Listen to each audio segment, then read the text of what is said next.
You're ready to continue? Yes. You're ready. We were talking, excuse me, we were talking about perceptions and what is real and what is not real. Everything is perception, and everything's real.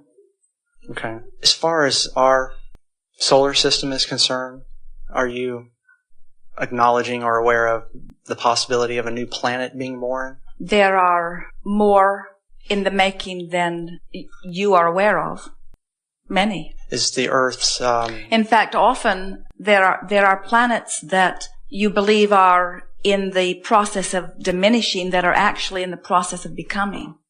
In other words, scientists are thinking, oh, there was at one time water, and we say it is in the process of becoming. Yes. I'm referring to information that I received that the Earth will no longer be the third rock from the sun, that we will move to the fourth orbit. And that is, I'm wondering if that is coinciding what you have previously talked about as Earth's realignment. Well, your planet is always in the state of realigning because it is always in the state of rediscovering its balance and because it is continuing to evolve. In other words, it is a living being and it is continuing to expand, and that is why it is continuing to reclaim its balance. That's what your earthquakes and your volcanoes are all about. But bring us back around to your earlier question just now. In other words, what is it that you're reaching for? Let us give you a little basis here, and then perhaps what we will give you will not be as satisfying as what you are looking for, because we're really not big proponents of getting too far away from what you've come here to experience. Sometimes our physical friends will say how eager they are to have an out-of-body experience, and we say, well, we think that is wonderful because we want you to see through your broader eyes. But if you knew how much you wanted to be in these bodies, you wouldn't be trying to get out of them all the time. In other words, there's something powerful about being focused here and having the creative experience that you've come here to live. Of course, the universe is expanding, but your Earth is not going anywhere. In other words, there is more experience and more expansion available here than you have the ability even to contemplate. I'm just trying to get a visual perspective through your words about the immensity of our universe and things that we just haven't heard words like yet. Endless and boundaryless are too vague for you, right. But we cannot find other words that are less vague or more satisfying. In other words, it is boundaryless because it is not about a place, it is about vibration. As we go round and round about subjects like this, it is usually, on the whole, not satisfying because our physical friends, in order to understand, need us to speak in terms of what they do understand.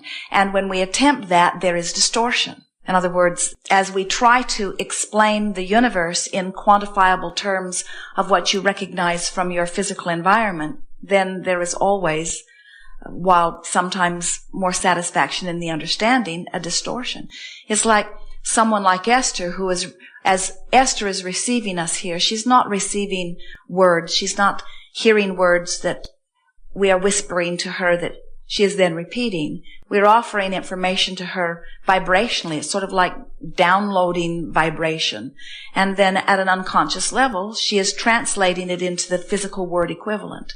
And so the two dimensions are, in a sense, bridged because she is hearing or feeling or reading the vibration and then finding words that match it. And the tricky thing about projecting things into the future when someone is reading like this is that it's hard for someone who's receiving the block of thought to decipher whether it is a future event or a past event. And you get a sense of what we were talking about. And so there are so many stories and so many fairy tales in man's attempt to understand God or understand non-physical and then express it through the framework of what he sees in this time-space reality. And so we're not big encouragers of trying to find unfindable words. We will do our best to answer anything specifically that you are asking. Okay. But it's a big job that you are asking. Is the universe large, bigger than words can explain? Is it continuing to expand endlessly? Are there other dimensions similar to what you have going on here, where there are leading edge experiencers that are having physical experiences? Many. Are those other beings having other experiences interacting with you, not in terms of their physical nature, but in the universe of thought, in the same way that we are communicating to you from something other than what you would call your time-space reality? It is certainly possible. Yes. Mm-hmm. Now, it's not as much fun for you if we ask our own questions. But no, you're asking my questions.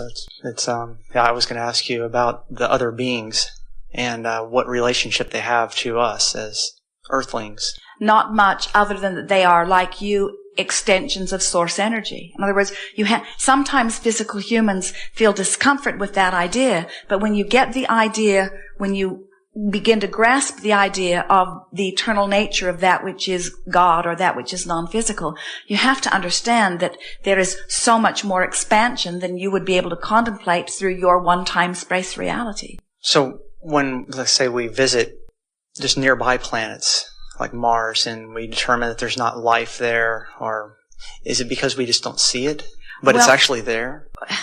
Well, it is. I mean, is there as much going on? Is there as much going on Mars as there is here on Earth? No, it is different. But Mars is one of those planets that we talked about that is still in the process of becoming. In other words, just like the dinosaur who roamed your planet before man arrived, the dinosaur at that time was the leading edge experiencer in this time-space reality. And what it was experiencing and asking for in terms of what would make it feel more comfortable, even the way the air evolved to support it, was all part of what was in the process of becoming for the arrival of that which is man. And so there are endless material manifestations that are extensions of focused thought that are in the process of becoming, and many that are as substantial as the one that you find here. What about beings that live on spacecrafts and travel to other dimensions and have found a way to stay in their bodies or a physical body indefinitely? Is there such a being? Well, for instance, we leave our bodies and we come back, and we leave our bodies and come back. Are there physical beings that just, their bodies don't deteriorate at all? It's a question that comes up often from physical friends, and we have to say to you, it always comes from your somewhat disconnected perspective of limitedness. What we mean by that is when you remember who you really are, and you remember the eternal nature of who you are, and you recognize the advantage of coming into an environment where your desires are fresh and new, and you begin to feel and truly grasp and know the eternal nature of your being, then you're not usually asking about how you could stay in this body forever, ever, and ever, and ever, and ever. In other words, you understand that you are an eternal being, and you're happy for the fresh perspective that gives you the opportunity to give birth to the fresh new desires. When people want to talk about staying in their bodies indefinitely, it is almost always from this place of fear of the unknown, sometimes from a place of spirit of adventure. But we promise you did not intend to come forth and hold the same perspective eternally. In other words, you like the freshness and the newness of the exposure to the environment. There is a human tendency that goes something like, well, there is something that we need to get done. And we will say, well, there is this basis of the universe, a triad of intentions, if you will, of freedom and growth and joy. And our friends will say, oh, yes, Abraham, growth, growth, growth. And we say, yes, the expansion is inevitable and natural, but it is about joy.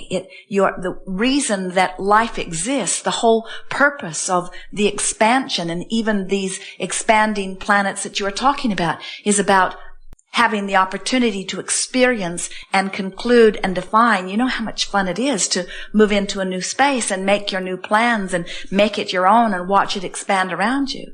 It really is what you have all intended as you come forth into this experience. You want the joyous experience of the expanding journey. So but often physical friends sort of get that all turned around. Like, I'm here to get a certain amount of work done before I die in order to receive some reward or satisfaction for it later. And we say all of the satisfaction is in the now, when you are in this powerful now, which is where all of your power is, and you are focused upon something in a way that allows the energy that creates worlds to flow through you. That's you, and that which you call God force, that's you having this experience. And that's what the expanding universe is all about, you see.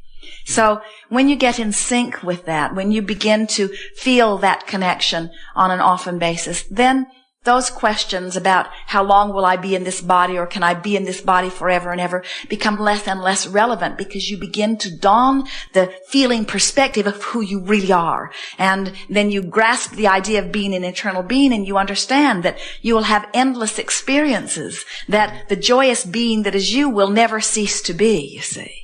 When you make your transition from this experience, all that happens is the energy that is focused through you withdraws its attention. The death experience, you do not lose your sense of awareness of who you are at all. In fact, it is an expanded sense. Esther understands it to some degree as people will say, well, Esther, where do you go when Abraham speaks through you? And Esther will say, well, I have access to the words as they're being spoken. I can't really concentrate on them. I don't have a sense of where they're coming from, but it's an added to experience for me, she will say. It's like having confidence that is beyond usual, and having knowing that is beyond usual. But it's not taking away from that which I am. It's adding to that which I am. And that's what it feels like to you from your expanded non-physical perspective. You'll know all that you are, you see. And so we know of now we'll answer your question. Now we've laid a basis for it. Mm-hmm. We know of no physical environment where beings remain in their physical beingness on an ongoing eternal basis, because it's not the nature of the way physical and non-physical interact.